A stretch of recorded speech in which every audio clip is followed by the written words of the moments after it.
रायजो राजाफोरजों मावथि हान्जाफोरजों जोंहा लोगो बादायलायनायनि मिटिं दंमोन।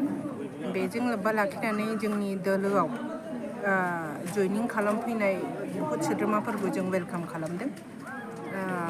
BPF को शक्तिशाली खालामनो थाखाय किपकाई प्राइमारिखौ शक्तिशाली खालामनो थाखाय जोंनि विभिन्न गामिनिफ्राय सुबुं सोद्रोमाफ्रा जोंजों लोब्बा लाखिफैदों। सासे रोंगौथि गोनां मानसिनि खुगानिफ्राय बा सासे EM दायित्व बबिया लानाय दायित्वबान सासे व्यक्तिनिफ्राय बेबायदि खोथा होननाया आनफर्चुनेट। संबाददाताफ्रा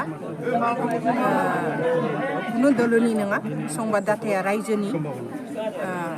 जिकुनु सांबादिकानो रायजोनि थाखायसो खामानि मावो, बाहाय कुनु पलिटिकल पार्टिनि नङा। बे आनफर्चुनेट, भेरि भेरि आनफर्चुनेट।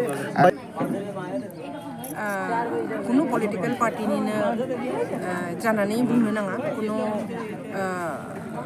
चेनेलफ्रानो बा इउटुब चेनेल, इन्टारनेट चेनेलफ्रा मोनसेल' दलनि जानानै खोथा बुंनो नाङा, एकपक्षीय जानो नाङा। रायजोनि गांनाय उखैनायखौ, रायजोनि आबेग बिबेकखौ, रायजोनि सुख दुखखौ, रायजोनि अभाब अभिजगखौसो दिन्थिफुंनानै होनो थाखाय जोंनि रायजो राजाफ्रा एक्सपेक्ट खालामो सांबादिकफोरनि थाखाय। आरो सांबादिकफ्रा आं बिसास जे BTC नि जेसेबां सांबादिकफोर दङ रायजो राजानि थाखायनो खामानि मावगासिनो दङ। बेखौ दावबायसाया बेबादि टारगेट खालामनानै बुंनाया बहुत आनफर्चुनेट।